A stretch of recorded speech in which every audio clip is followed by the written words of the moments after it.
Hey guys, today I want to talk about one of the lighting setups I recently did at a creative shoot with my friend Sully. So let's get started.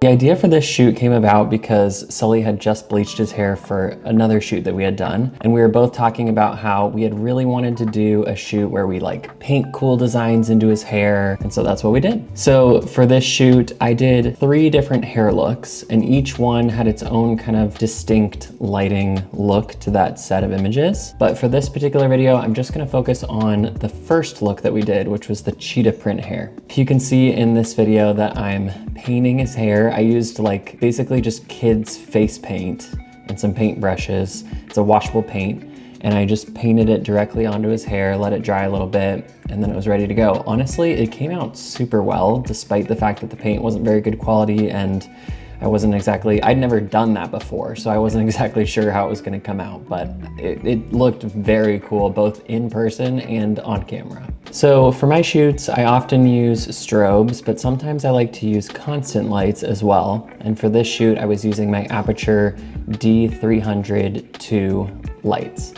So I have 2 of them, and in this shot, I was using both. The lights come with just a generic reflector dish that sort of acts like a beauty dish. And so I had that modifier on each light. You can also use a softbox or an attachment that has barn doors. There's a lot of different ways that you can modify the look of the light, but in this case, I just used the straightforward reflector dish. For the main light, I used it 2 different ways. So the first way, I attached 2 warming gels, orange tinted gels, to the end of the reflector with some gaff tape, just kind of lightly affixing it onto there.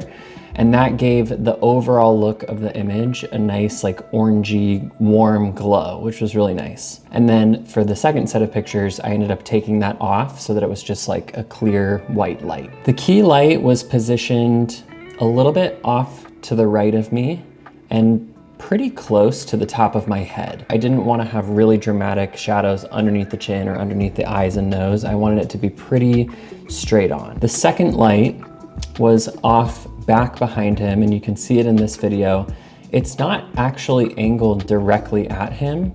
It's a little bit behind him, but the angle of the light is aiming more at me than it is at him.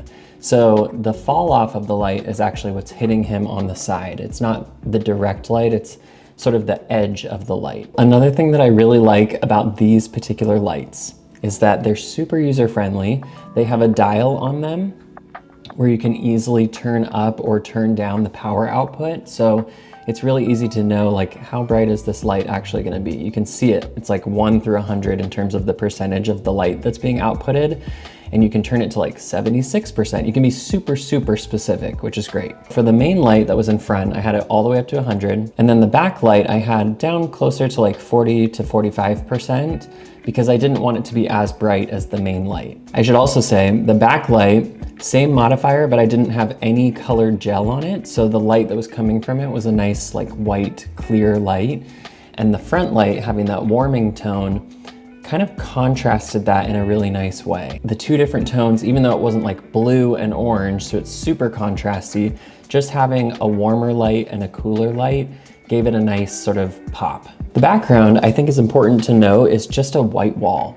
So one really important thing to know when you're taking pictures, especially with studio lights, is your background can look like a variety of different colors depending on how close you are to it and how much light is hitting the background. So in this case, Sully was pretty close to the wall and the light was hitting it pretty directly, so the wall looks pretty white. If I had pulled Sully further forward and away from the wall and there was less light spilling onto it, it would have looked more gray and would have just changed the overall look of the photo. And of course, when I had those warming gels on the front light, it did cause the whole wall to look nice and kind of yellowy orange, which is a cool effect. And that's pretty much it for this lighting setup. I love that the 2 lights really gives it kind of a cool fashion feel, almost feels like it's a retro music video or something. And just the styling, I felt like that type of lighting went well with the styling and the hair and the outfit and everything. So yeah, just wanted to show you guys how I set that up and how I put it together and what the final images looked like. Next, I'm gonna talk a little bit about the second look that we did, where we stenciled some hearts into his hair and had a much more moody and dramatic look. So keep an eye out for the next video to discuss more of that lighting setup. If you liked seeing this lighting breakdown, give this video a thumbs up. Let me know in the comments that you liked it so I keep making more of these videos, and make sure to subscribe so that you can see all the updates coming from me for this channel. Cheers, thanks for watching.